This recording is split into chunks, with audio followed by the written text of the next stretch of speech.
Okay guys, so welcome back. I hope that you saw part 1 which covered all the replies to the one e4 move from the opponent. If not, there should be a link, so please check it out. Today we will cover the replies to the d4 move from the opponent and in general all the closed possibilities for him, so let's just jump straight into them. So starting with the Queen's Gambit, obviously we can accept it or decline it. So what will be the difference between the beginner tires and expert tires, or rather advanced I called it?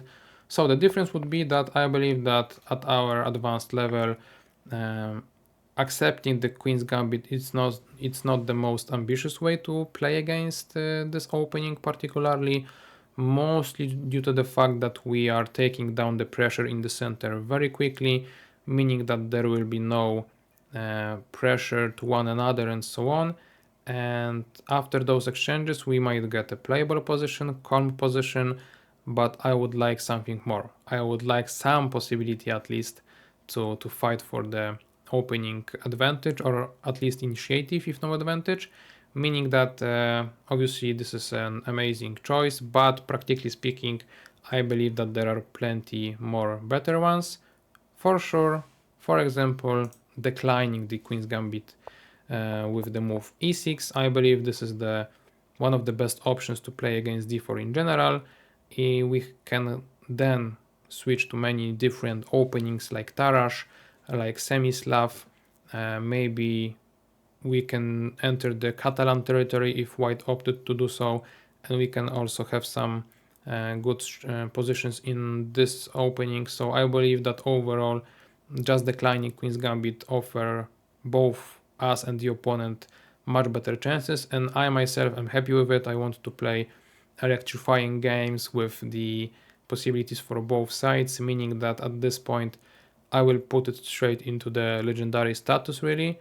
So let's just do it. Queen's Gambit accepted will be I would consider this as an optional one, to be honest. Maybe around the Petrov's defense, because both options are quite solid but does not offer high upside. I believe that's fair. And Queen's Gambit declined has to be legendary, so let's just put it at the top of the top and we'll see how it goes with the other options. So going back, obviously we have the Chigorin variation, Chigorin defense in here, which is another option of declining the Queen's Gambit.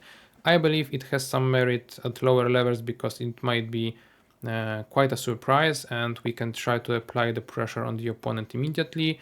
But if we are advanced players, we know that white will not care. They will just simply continue development with knight f3 or knight c3. So our pressure to the center was unjustified, and due to that reason I don't feel like we will get playable positions in this opening. So I'm not even sure if I should put it in the tricks only. I believe it belongs to a void section purely. Sorry about that, but hopefully there will be not too many players that like Chigorin defense anyway. So if there are any of you, please let me know. As of now my channel has not grew that much, has not grown, I guess. Yeah. So yeah, I don't feel like there are any Chigorin defenses enthusiasts. Anyway, we are switching the topic, going into the Tarrasch family. Tarrasch family will be about the quick move c5, fighting for the center straight away. I have difficulties really evaluating this opening. Even during the previous video, like I had to change my view on it instantly during the recording since I was just really unsure what to say about it. At the higher level, it seems like it should not be working, but we know that even like this month, I think Nakamura played this variation in the classical game against current world chess champion Ding Liren, if I'm not mistaken. So like if you can play such, let's say, puzzles, because it's not chess, it's puzzles. If you can play that way, why can't you play with the additional help to the center? So I believe that Tarrasch defense might be considered as a serious option.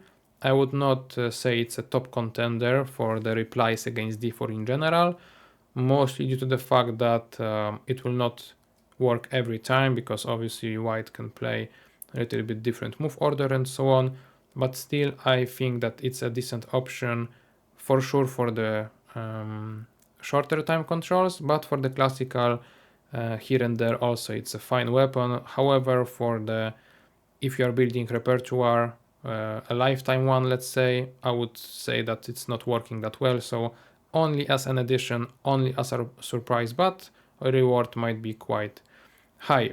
So with that in mind, going back into the list, I don't feel like I have to separate the Tarrasch defenses this time. I believe I did separate them in the previous video. As of now, I believe I will put them into one section. I just have to think which one. Definitely not legit, since Queen's Gambit accepted might be easier to navigate, and we have still Slav defenses, which I quite like mostly. So even though it does not look right, I would say I will put Tarrasch defenses into the tricks only section, because actually you may consider this variation as tricky one, especially as I've said, for shorter time controls. I'm not sure about this call. You may try to correct me in the comments, but I believe that Tarrasch defense, that's the category it belongs. Okay, and as I've said, I've introduced already Slav defenses, so let's just talk about them.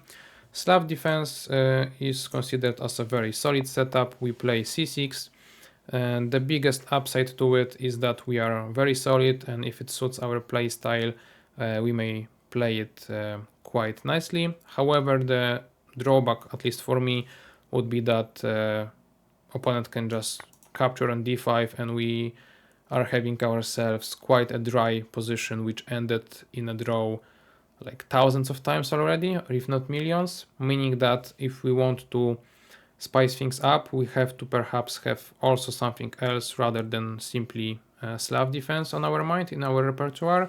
But all in all, it's decent enough. Also, I believe that this variation, which I did not recommend for the beginners, I believe that at this level it's quite alright to play, mostly if you don't have to win. I myself still not consider the Slav defense as the most ambitious opening, because maybe I just did not play it enough or know about it enough to consider this opening as a sharp one. But from what I have seen and from what I have experienced, I don't feel it's like a deadly weapon. But if you want to be solid, then for sure you can go for it. And that's why I believe I prefer semi-Slav to the Slav defense overall, since when you are an advanced player, you know the deeper idea behind it, meaning that you are not that worried, for example, about the fact that in this variation your bishop will be free to go somewhere. In this variation it will be not, because if you go deeper into the opening theory, you will know that the bishop might be happy anyway. So I prefer semi-Slav to Slav, mostly due to the fact that we did not take down the pressure in the center, meaning that the game can continue in many different ways, sharp ones, solid ones, and so on. So obviously it includes a lot of knowledge, it includes a lot of work and effort that has to be put into it. But if you are willing to do it, I believe that semi-Slav setup might be very good, also due to the fact that it may be played against not only, let's say, Queen's Gambit from the opponent, but also some other move orders and setups, because of, it's being solid, right? So overall, I would rate both Slav defenses quite high, but semi-Slav higher, to be honest. So since in the legit section I don't see anything against d4 yet, I will for sure put the semi-Slav there. And I believe that since we have French, Berlin, kind of Italian, we may now put some Slav family next to those, and Slav defense will go into the optional section. As I've said, I don't rate it as high, so let me put it maybe just in the end of it, like here maybe. yeah, maybe the difference should not be that big, but for me playability of semi-Slav is much higher, therefore I just try to put it that way. Slav players, if you don't like it, tell me, we'll discuss it privately, you know. Alright, now going further, we enter the Indian family, either Nimzo or Queen's Indian or the King's Indian. What are the differences? Well, in the Nimzo and Queen's Indian setups, you mostly go with e6, b6 ideas. In the old Indian, that is also included on the list, you go for d6 only, and then e5, c6, we will get there. And with the King's Indian, I believe we all know it, what's that about, we go g6, d6. So those are the differences. With all the options, though, we start with the knight f6 move, making sure that the e4 square is taken care of. And then we are now having the discussion about Nimzo Indian. So Nimzo Indian would look like this, perhaps. So you may also call it Nimzovich, but we have Nimzovich Sicilian, Nimzovich Defense that I wanted to change it a little bit. So this one is Nimzo Indian. The idea is that mostly we will fight for the e4 square, and with the b6 bishop b7 you might think, okay, this is kind of like e4 b6 setup. It is, but as I've said, with this difference that e4 pawn did not yet play. With our effort it will not be played at all anyway, so that's the biggest difference, which makes this setup much better than the b6 against one e4 from the opponent. So I have quite an experience playing those systems, and I believe they can lead to many different outcomes. For example, in here we can play castle, d5, c5. Many of those options are either transposing to each other or actually can make the game much different to one another. So I would say that Nimzo Indian structures are for the players that are willing to put the effort to understand the structure. And then from this point onwards, even though there are plenty of options, structurally they don't differ that much. So I mean, you can try to play them out, really. So what's the difference between Nimzo Indian and Queen's Indian? I just wanted to mention, in my dictionary, let's say Queen's Indian would be played with the knight f3 move order, after which we go with the b6 immediately. Obviously bishop b4 might be played also. I had difficulties how to name them. Perhaps if you are an advanced players, you know better how to name those variations, but for me the division was simple. It's Nimzo Indian, Nimzovich variation when the knight c3 is played, and Queen's Indian when knight f3 is played. At this point I believe both bishop a6 and bishop b7 are quite nice options, offering plenty of playability. Both variations were tested by many top grandmasters, so overall I believe that those options are quite legit. Will I recommend them for my top students or for the players that are like switching from intermediate to advanced level? I'm not so sure, mainly because it requires quite a long time to really get the feeling of what's going on in the structures, but overall I believe that those are legit enough for me to put them quite high. So let's just say that I prefer, or I had better results in Queen's Indian, so I will put it into the legit section here, and Nimzo Indian Defense will be put maybe there. So we are having similar situation to the Kalashnikov Sveshnikov stuff, so both variations are fine, and there is not that much that differentiate them, but I wanted to put them into two different categories, so they go into legit and optional. Okay, now we are going into the old Indian defense. Some of you may not even know what's that about. Maybe it's for the best, because it's the variation that will not include g6 as King's Indian, but rather d6 immediately. And as I've said, setup of moves like this. It is purely passive, very solid, but I guess I would not recommend it to too many players, to be honest, since you really have to have certain set of skills in order to be navigating those positions well, because you need to be able to struggle for a long part of the game just to then outplay the opponent thanks to some small nuances. So it's not for everyone, and I would not recommend it for any player at any level, but if that's your style, maybe you can go for it. But for me, it's just an avoid. Maybe not the low avoid tier, but let's just agree that we may put it right there. So avoid section, but quite solid openings next to each other. All right, now we are getting into the biggest openings all time for good players, which I believe is the King's Indian, right? So King's Indian defense, this is the starting position. Obviously we all know a lot about this setup, this opening. We know that there is a high risk, high reward game connected to it, and we are happy with taking those risks as the King's Indian players. I myself have once again, similarly to neither Sicilian, love-hate relationship with this opening. I guess that's just the case for legendary openings that are quite sharp. You either hate them or love them, but you cannot tell us that it's not working or it's just complete garbage. So I myself will put it into the obviously legendary tier. Let's just agree that I will put it next to the neither Sicilian, maybe a little bit lower than that, since as I've said, I have better results and memories with neither than King's Indian, but still, obviously it's top of the top options for black pieces, and I would recommend it for anyone who is willing to play aggressively, and that's their playstyle.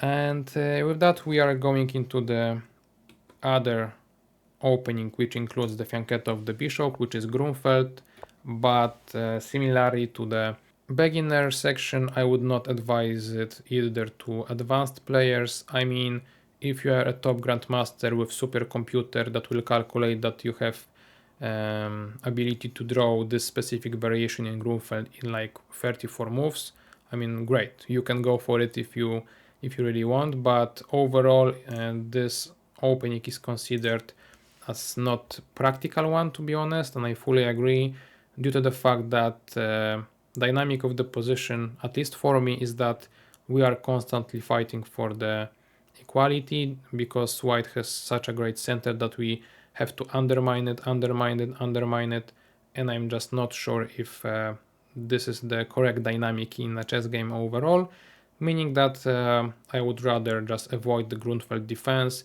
If you want to have a very sharp weapon, and if you are willing to put a lot of effort without getting that much of a reward, then fine, you can go for it. But I believe there are just much better options in terms of ratio effort to results, meaning that I would put Grünfeld defense into the avoid section, maybe not as low as in the previous video, but maybe here,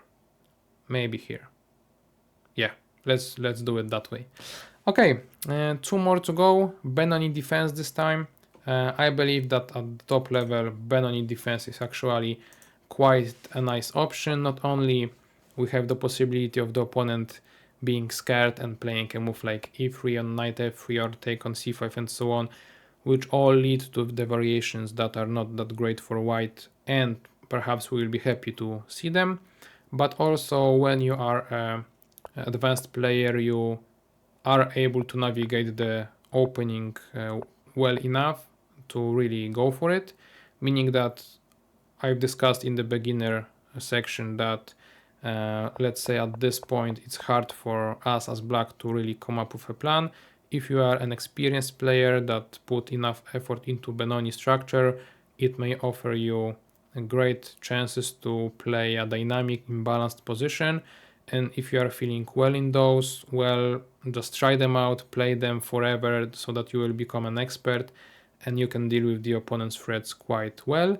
And if that's the case, if you want to put the effort, or for example, you are happy about the fianchettoed bishop but don't quite like the King's Indian defense, then Benoni would work for you, I guess, very nicely. So if you wish, please go for it. If I will put it into the legit section, I'm just not sure. Maybe though. Maybe legit section for Benoni defense it is. But do I prefer it to the semi-Slav? I don't think so. Do I prefer it to the Queen's Indian defense? Maybe, depending on your playing style. Okay, so I will put it maybe just before the Queen's Indian defense. So it will become legit. But to be honest, when I was preparing, I believe I put Benoni always in the optional section. So right now it improved a little bit in my mind. Alright, one more to go. The Dutch defense, let's face it, let's talk about it. The Dutch defense, as you all know, it's the f5 move after d4, after knight f3, all the other options. The idea is that we want to be either solid with the stonewall setup or a very tricky guy with the g6, d6, c6 setup. So I would say that Dutch offers many possibilities overall. But would I recommend it when there are so many good options for you as a black player versus the d4? I don't know. It for sure does not fall into the tricks only category. I would not be so harsh on the Dutch defense either and put it into the avoid, because I believe it have much more value than that. So perhaps I will have to put it into the optional section, guys. Let's see which other choices against d4 we have there. Slav defense and Queen's Gambit accepted. Actually, guys, if you consider the comparison between those three, so Queen's Gambit accepted, Slav defense and Dutch, I would say that it falls right into the middle of those three. I prefer it to the Slav defense, to be honest. So maybe I will just put it, okay, not as high as Accelerated Dragon. In here, as I've told you guys, I have too much sentiment to separate them and to be lower rated than Dutch defense. But maybe let's put it there. Okay, and this would be it then, right? So am I happy with my options? I guess so.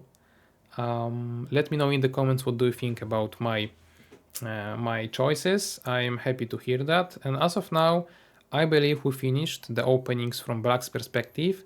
I mean openings, because many of you will ask, well, what about the martial attack in Ruy Lopez? What about this and that? Well, if you are considering all the gambits in the world, calm down, we will get there. There will be a separate video about it just for the gambit, so stay tuned for it. As of now, I thank you a lot for watching the 2 parts of the beginner for black, 2 parts of white, 2 parts of the advanced for black, which ends right now. Hopefully you watch them all. If not, please do it, so that you know, we will be on the same page as me later on in the future videos.